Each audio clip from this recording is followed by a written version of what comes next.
As a service member, it was a shock. I think at the time when I was serving in the Navy, I felt very invincible. I was a 25-year-old guy that had just graduated from college, went to the Naval Academy, really riding high. And then you're driving an aircraft carrier and it's a real rush. You're driving it at night and you've got planes flying off the flight deck of a carrier. Well, MS strikes. I'm the officer of the deck on board a ship and my legs are giving out and I'm looking to my buddy and I'm saying, man, I can't stand up straight. What is going on? So it really rocked my world. The Navy transferred me from San Diego, California, where my ship was based, to Jacksonville, Florida. So that was a huge change and had a huge impact on me because I had to leave what was then my home, start a new home after being diagnosed with MS.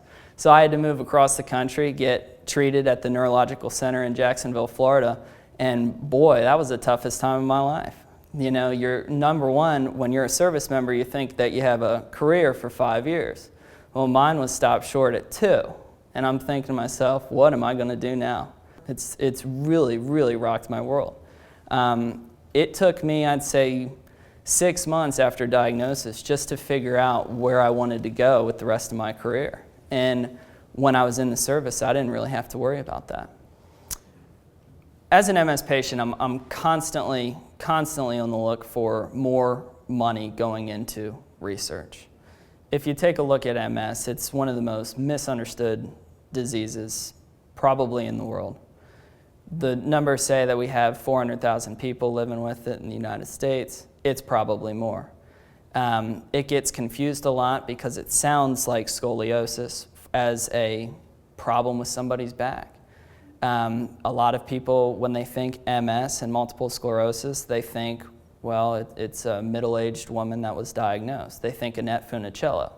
Well, now we're starting to see with folks like Montel Williams, and his name's escaping me right now, but Meredith Vieira's husband, that the American public is starting to become more aware that MS is an equal opportunity hater. It goes after folks that are diagnosed when they're 16, it goes after service men and women when they're 25, and it goes after the typical, which is the most popular target, the middle-aged women.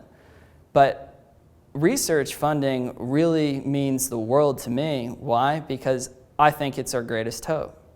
If we're not actually studying how we're going to defeat the disease, then all the advocacy, all the assisted living, all the insurance coverage that you can buy is not going to cure it.